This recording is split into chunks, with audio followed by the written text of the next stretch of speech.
Welcome to the Dating Kinky Podcast, a cast about love, sex, romance, and kink. I'm so proud. I just got to tell you. So my partner's firm offers them a professional coach to work with regularly, and my partner had a meeting with his a few days back. My partner mentioned that there's this person in the office that thinks they know what's right and talks over people and around people to get their way. And it's so frustrating because they do get their way, even when it's not right, because they can just verbally dominate the conversation. And my partner said that as he was telling this story to the coach, that he paused and told the coach that it actually reminded him of me. He told the coach that I used to do the same thing in conversation, but that one day I stopped and apologized for bullying him, and that now I was very careful to give him space and time to think through his replies and to encourage him to take the time and space he needed. While recounting this, my partner said that the coach during the whole call had been sitting forward, intently engaged. But when my partner said this, the coach just sat back and looked stunned. He then said that the coach told him that that sort of awareness is highly unusual, and to come to that kind of conclusion on your own, like without coaching or therapy, is incredibly rare. So I got this huge grin on my face, and I asked my partner as we sat outdoors at a local wine shop, "Did he happen to tell you how lucky you are?" My partner laughed and assured me that he knew, but also that, yes, the coach did say he was a lucky man to have such a considerate partner. So now I get to remind my partner that his coach thinks I'm awesome. And that amuses me no end. And also brings me to today's topic. What are you trying to get out of this conversation? That's always a question I ask myself before starting a relationship conversation. Or if I fail at that, not long after starting it. To me, this is a critical part of my successful communication. So let's back up. 2 weeks ago, I wrote that communication is not a solution, that it's a tool, and tools can be used for good or for ill. I outlined the idea that in a relationship, your priorities, openness, respect, compassion, and autonomy, which are all ultimately your compatibility, is the solution. That communication is simply a tool to share that compatibility or to show that it doesn't exist. And today, I'm starting with priorities. There are 2 levels of priorities that matter to communication in a relationship. There are your overall priorities in the relationship. Hopefully you have these in order because these are the foundation of your relationship. You've talked about these and have agreed that the 2 of you are, for now anyway, heading in the same direction. And there are your priorities in this conversation, because what you want in this moment will make a huge difference in how and what you communicate. Let's look at these more closely. There are your overall priorities in the relationship. These contribute to your ultimate compatibility. Do you want a casual relationship? Do you want commitment? Kids? A dog? Adventure? Love? Sex? Kink? And so on.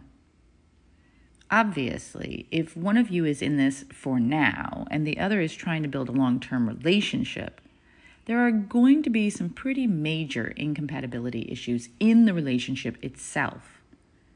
And communication is going to highlight those issues rather than fix them. Now, let me be clear. To me, this is a good thing. I'd rather know about incompatibilities than feel blissful in ignorance. If I'm looking for casual and someone else is definitely looking for a life mate, well, we're going to have very different ideas about how the relationship should unfold, And I would guess they would be pretty damn disappointed by quite a few of my choices. And the obverse is true. What I look for in people when I'm seeking a life mate is different than what I look for and tolerate in people who I hope to enjoy a casual connection from. And those looking for casual will not measure up because the choices they make about investment in the relationship won't suit me at that time. And communication will make that clear to both of us, hopefully, if we are both honest and open to hearing what the other has to say. And then, regardless of our priorities in the relationship matching, communication can be thwarted by our more temporary priorities. There are your priorities in this conversation. Right now, what are you trying to get out of this conversation? Because we may want to grow old together because we love each other very much. But if one of us wants to solve this major problem right now, and the other wants to go to sleep, our communication is likely to fail. If one of us wants to be open and vulnerable, and the other wants to get it over with so they can watch The Bachelorette, our communication is likely to fail. So, what might we want right now from the conversation we are about to have or are having? I want to make clear my thoughts and feel understood. I want to apologize. I want to ask questions and understand my partner. I want to feel closer to my partner. I want to make my partner happy.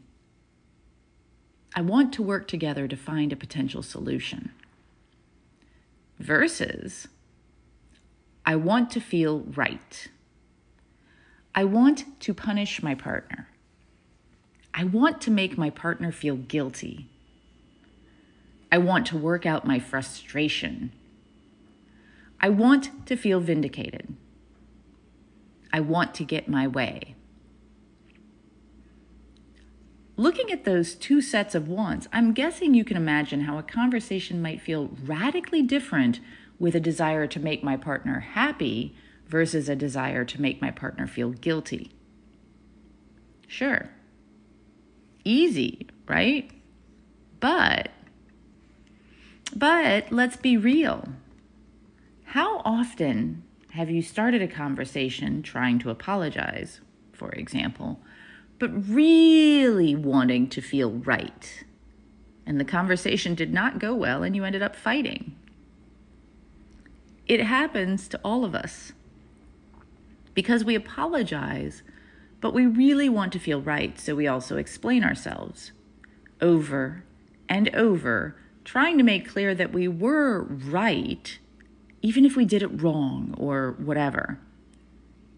And then we fail at actually apologizing because our priority was to feel right, and the apology was just the starting point of the conversation. What if we really wanted to apologize? We'd say, "I'm sorry, how can I make this up to you?"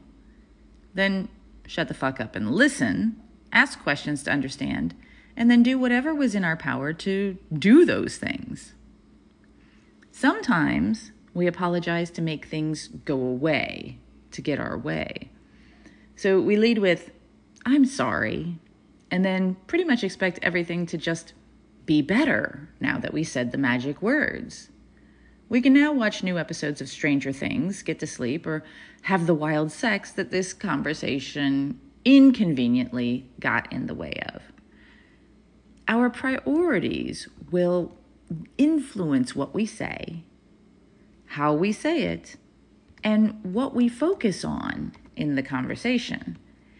And those things in turn will influence how our communication partner understands or misunderstands what we are trying to say, which all adds up to whether we have a successful conversation or not. A few thought exercises.